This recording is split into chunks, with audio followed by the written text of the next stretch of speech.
Yes. Yes. See? She's going to turn into a rage monster. Commence.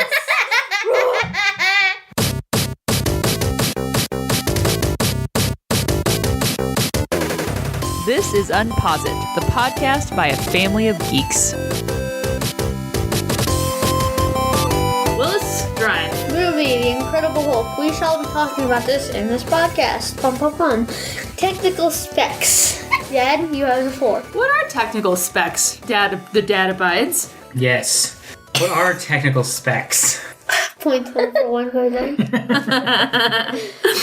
We're going to talk about this. We are talking about The Incredible Hulk, as he just said. It was released June 13th in the year of our Lord, 2008. Did we possibly see this as a birthday gift to you? Probably. Fun fact, the director, Louis Lederer, another technical spec on this one, we share the same birthday. Whoa. 3 years apart. So maybe it was a birthday gift to him. Well, golf claps, everyone. This movie came out in 2008. It was the second in the series of what is now known as the Marvel Cinematic Universe. This did not actually exist until after these movies were kind of a hit, after Iron Man 2 was successful with Thor. Now, what we are going to look here is this one is starring Edward Norton as Bruce Banner. Yeah, that's Liv Tyler, different. Tim Roth, William Hurt, a bunch of really cool supporting cast in here. Some of the technical specs on that one, we are going to talk about the look of Hulk. He was not motion captured. They didn't put a bunch of green dots and white dots on Edward Norton. So that Hulk in this movie is completely CGI, computer generated. Just so you know, my dad is not a wizard. He has his iPad right in front of him looking all this stuff up. I love that she's like, this is not coming out of his brain. He's reading this off the screen. Everyone should know. Very well done. Thank you for pointing that out. Funny. I just want to talk about that, the look of the Hulk and how he looks different when they changed the Hulk in later movies, which we'll talk about when those movies get there. There was actually the actor acting out scenes and then the Hulk being put in. They did not do that in this movie. Now, those are the technical specs, if we will, and we will talk about the change from Edward Norton to Mark Ruffalo, maybe in this podcast a little bit, but definitely in Avengers. Do you have information there as to how far after this came out from Iron Man? Like, how far apart? Iron Man came out in May 2nd. This came out June 13th. It was 6 weeks. Wow. I don't think I realized it was that same year, that 2008. back to back. Yes. That's cool. That was great that they did that. However, when Iron Man came out, this was released by Universal Studios. It still owns Universal. That's why we have not had a sequel to this movie. Because at the beginning it came out and there's a Universal... they won't relinquish the rights to that. So they own individual Hulk movies, but Hulk can appear in ensemble movies. That's why Thor was basically a Hulk movie, the latest one, Ragnarok. No spoilers there, and why he was in it. But Iron Man came out May 2nd. Incredible Hulk came out June 13th, same year, 2008. Was looking here at what was going on. Now, box office on this one it did not make a lot of money. Opening weekend was $55 million. It grossed $135 million. Budget was $150 million. Lots of dollars. Right. It barely made its money back. The rule of thumb on a box office, if it has to double its budget to make its money back. So also another reason why we haven't got one. It was not popular because of the predecessor, Hulk from Ang Lee. Have you ever seen, Willis? Yes. The sauce? The sauce. Have you ever seen Hello. the Incredible Hulk TV show? How you doing? No. You've never seen it, right? You've seen pictures on the internet that we've Googled, right? Yeah, hi. Hello. How about you, How you doing? Furious Girl? Never. No. Wait, you know, those pictures, the Hulk looked really fake, dumb. Out of the mouth of children. Yes, you guys were like, that's so lame. You didn't see the pictures? No. I'm going to pull it up while you do it. Oh, by the way, I'm going to be taking pictures for our Instagram while we do Okay, this. so Yay. now, what is next? Superpowers. I will take this one. So, superpower. He was mutated by gamma radiation, trying to invent like a new curative medicine. He didn't know that General Ross, he was trying to create a super soldier, which would basically win the war on the battleground. Right. What is a super soldier referencing? Captain America, they tried to invent a new super soldier, but something went wrong, like gamma radiation spilled or something. In the comics, he actually tries to save a kid from walking into the gamma radiation box. There's a couple of different origins in the comics. Yeah. Every time they reboot the comics, there's a slightly different origin. Yeah, but the superpower is he basically turned into a giant rage monster with a heart for Betty. Also Black Widow. No spoilers. Spoiler. Yeah. Spoiler alert. It's been out for almost 10 years. Yeah. Everything we are reviewing is on home video, so you've all been warned. If you haven't seen this or don't really know if it's good for your kids, our kids like this movie. We will give our reviews at the end, right? Yes, but wait, you're talking about superpowers? So he turns into a giant rage monster. The only people who can tame it is Goodwill or... No, that's legit. Niceness. Yeah, somebody being nice to him. Yeah, like not trying to shoot a gun at him, Right. which is almost everybody else. Makes sense. Is that what you had all down for a superpower? Yeah, not me. I just teleport out of there because, I'd die. You don't have any superpowers. Talk about the superpowers, George. Yeah. We'd all like to hear Since what you think. are Furious Girl. So, on my behalf, I say that his powers are strength and making cars fly. Yay. That is a superpower. Right, and he's You're giving pretty money. much indestructible, right? Like, he was stabbed in this movie. Yeah. He fell out of a helicopter. Yeah. Talk about a lot of things they were trying to do. He was hit with 50 caliber machine guns, and it just dented his skin and then didn't pierce it. And what else? On what the dad Abide said about him getting stabbed, his blood was green, just like the green soda, and his blood fell into the green soda. It's kind of weird. Oh, good point. So in the movie, he's been hiding in Brazil successfully. However, he gets found because in the factory, he has a red drop of blood that falls out. But you pointed that out, that later we see when he's Hulk, he has green blood. And one of the rare instances we see him bleed. Yes, but the soda is green. And his eyes are green. How many green things were in this movie? The sheets.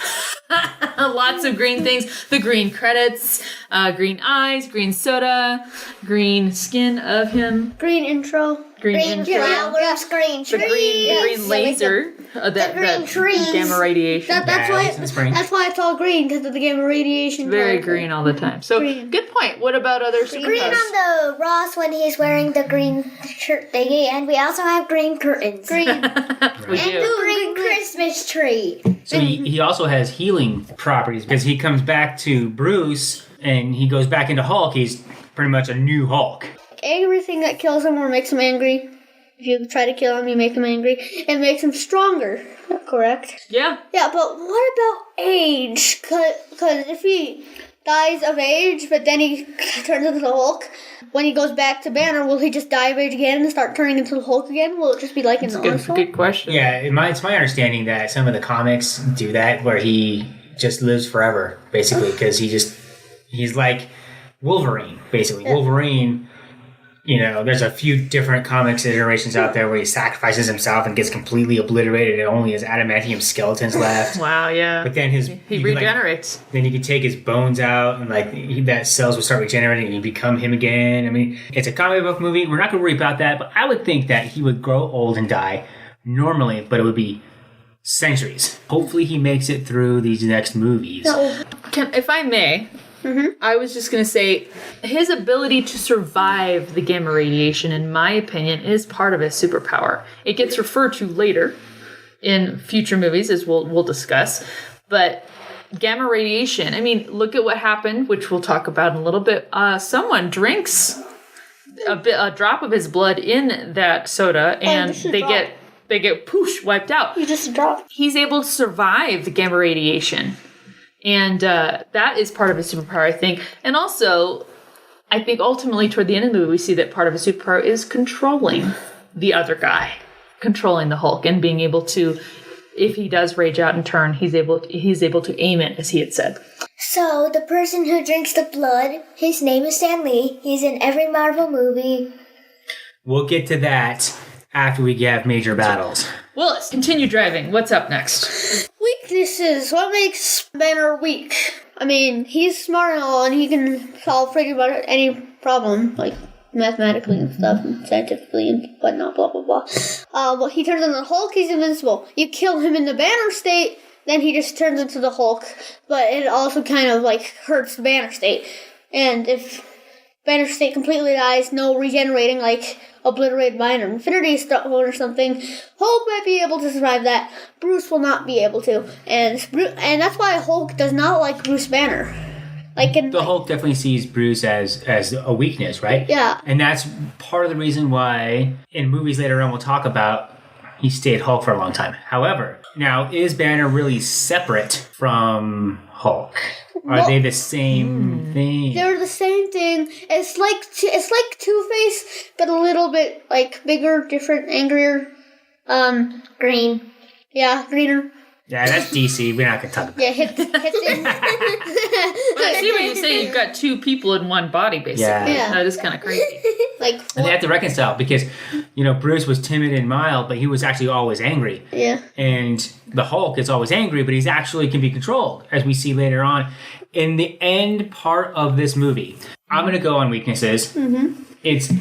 And they talk about this in the movie, and it's pretty kid-friendly, but this is the final battle here. We're going to get into major battles as well.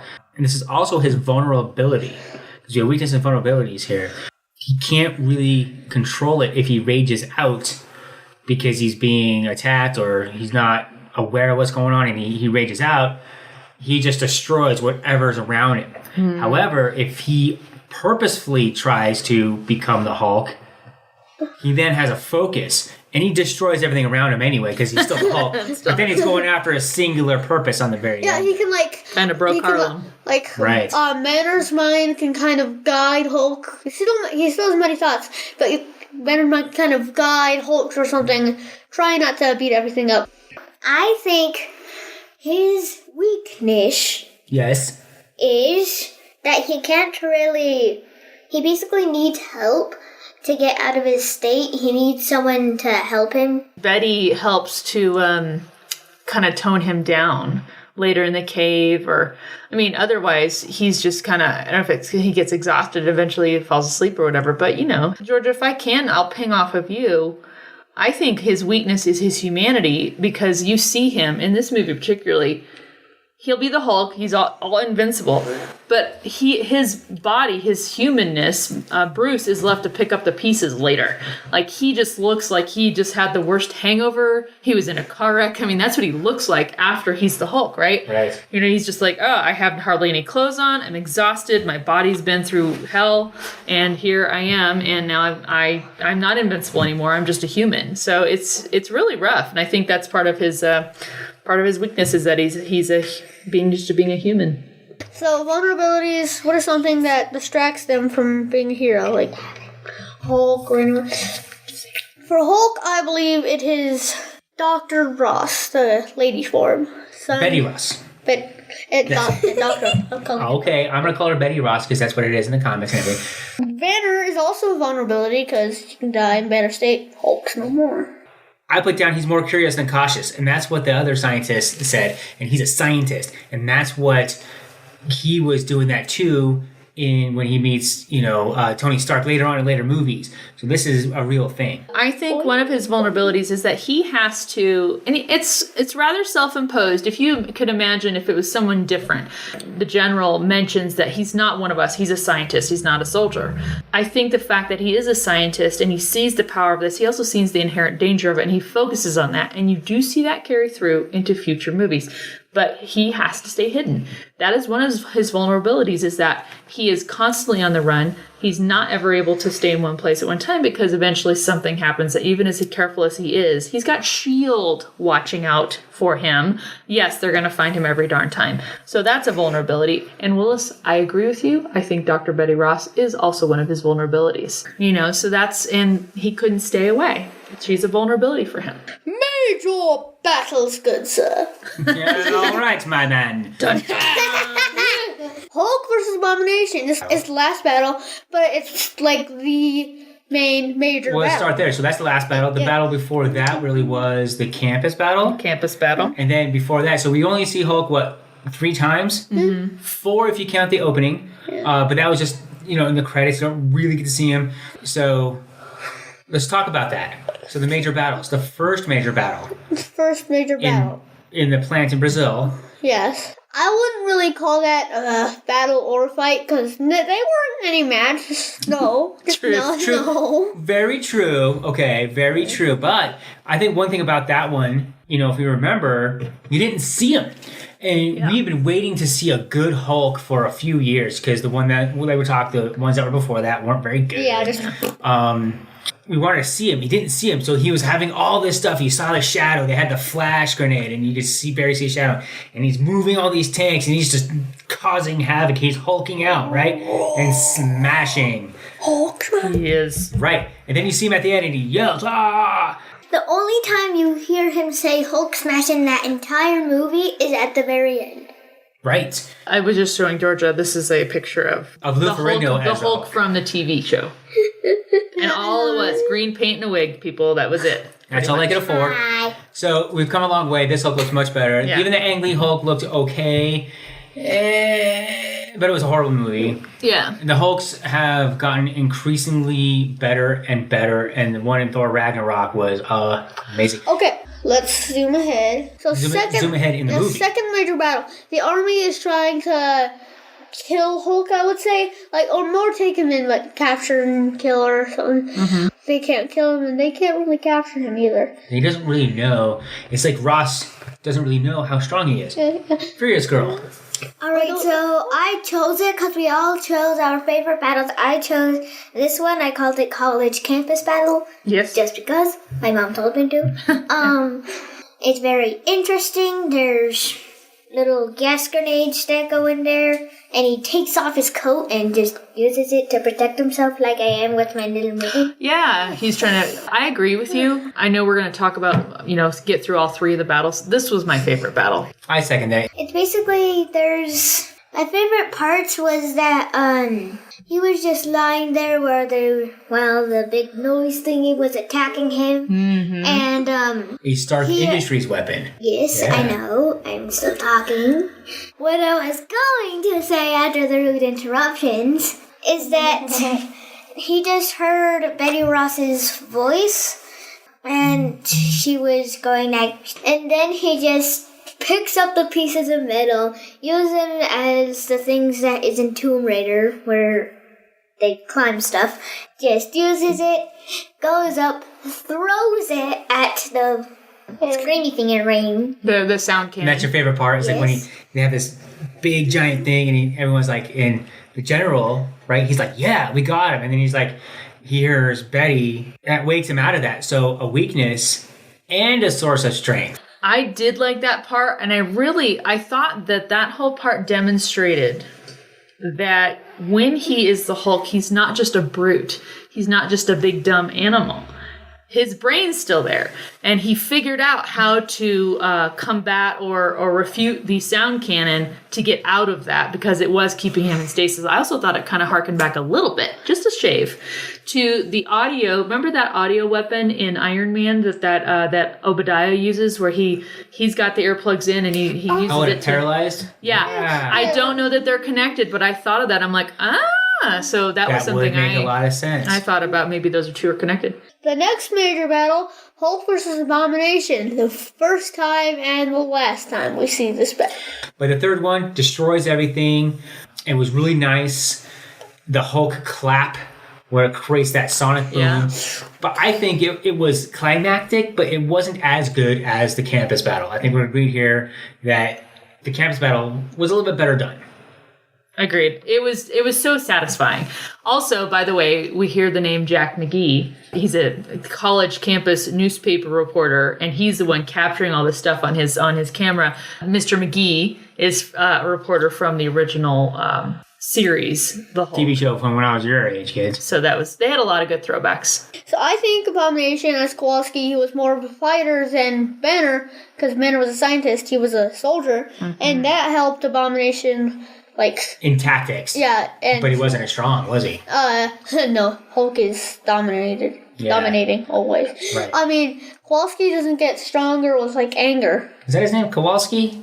No, it's not. I Do you remember. not have the cheat sheet right in front of you? No, I mister? don't any longer. We need to keep that up, mister. Yeah, buddy, Weddy. You're not a Mr. While he's Wizard. looking that up, Willis, you said it next to me while we're watching the movie right when I was thinking that too, because I was like, well, he's got a bit of an advantage because he's obviously a military fighter. Yeah. Blonsky. Kowalski.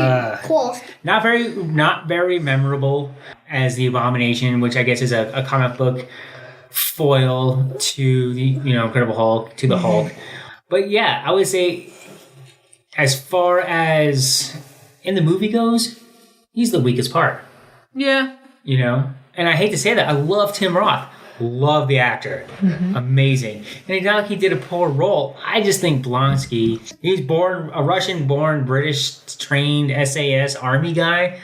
It was a bit of a reach. Yeah. It was a weakness of the film on a just a technical basis. He did a great job at the role, but yeah, I think the character itself was kind of never root for him ever. And you're just like, oh, okay. Stan Lee cameo. So I rated it 7.5 out of 10 because I have no idea what. But what's the subject? Green glass bottles or what? No, that's for the movie. That's our movie rating. No spoilers ahead. Yeah. This is just rating the Stanley cameo. So better than average. Better than. I liked it. He gets it. Wow. It's not as good as the Iron Man cameo when he plays Hugh Hefner, which is, Playboy. But because he looks almost exactly like Hugh Hefner in that one. And he's like, what? And he's wearing a smoking jacket. I just think that was a little bit better. There's other ones coming up because he's in every single Marvel movie ever that are better. See, I disagree with you. I didn't like that he's obviously not Hugh Hefner. He's obviously not. And you're like, well, you're not Hugh Hefner. You're Stan Lee. But I like it when he, in his cameos, just plays a garden variety person who's reacting to the story that we're experiencing. So I did like this cameo. I gave it a 7 out of 10. And this will be, I gave this one also, I give 8 out of 10. Alright, so here's about the cameo, but it's a future cameo that hasn't been seen yet. Should we talk about it? Yeah, we probably should Maybe we wait should that hold on. Write it on your notes. Note it down. Yeah, we need to don't hold have a on to pen. it. And then I you got hear a pen. scribble, There you scribble, go. scribble. I got a pen.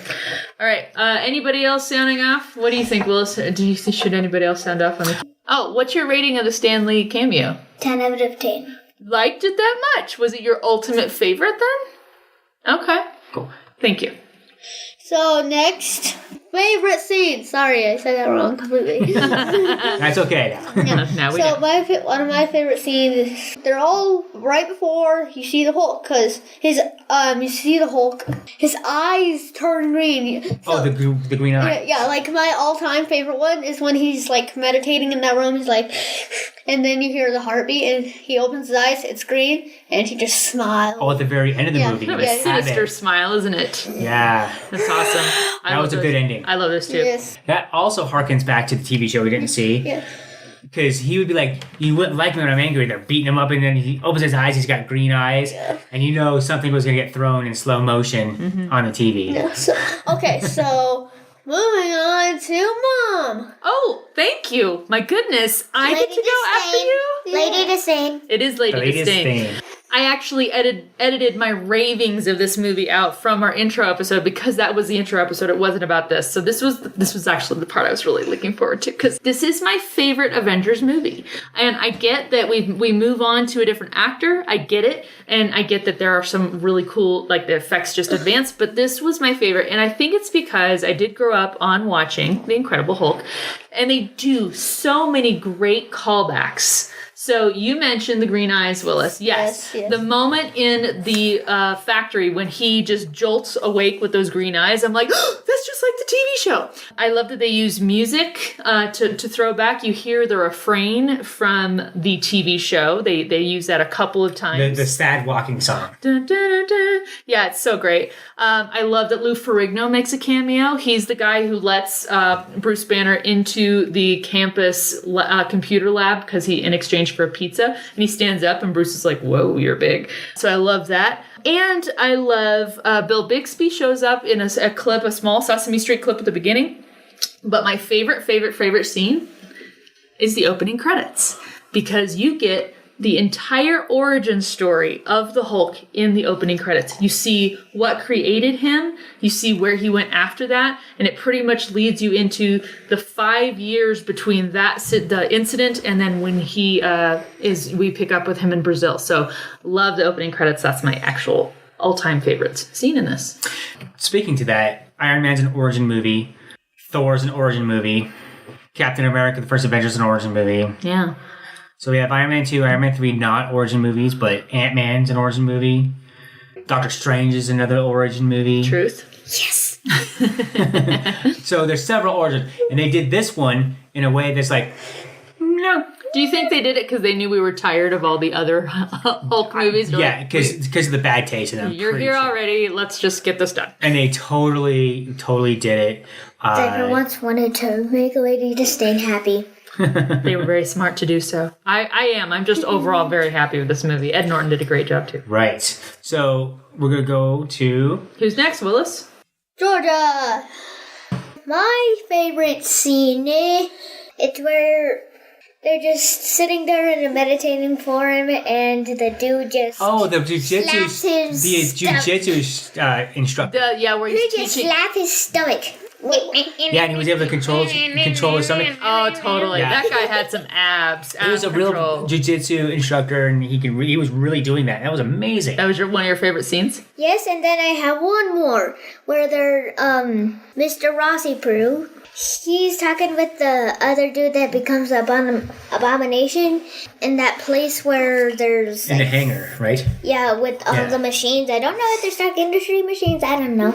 They're machines. The military things. And they're gigantic. Yes. Why about that's your favorite?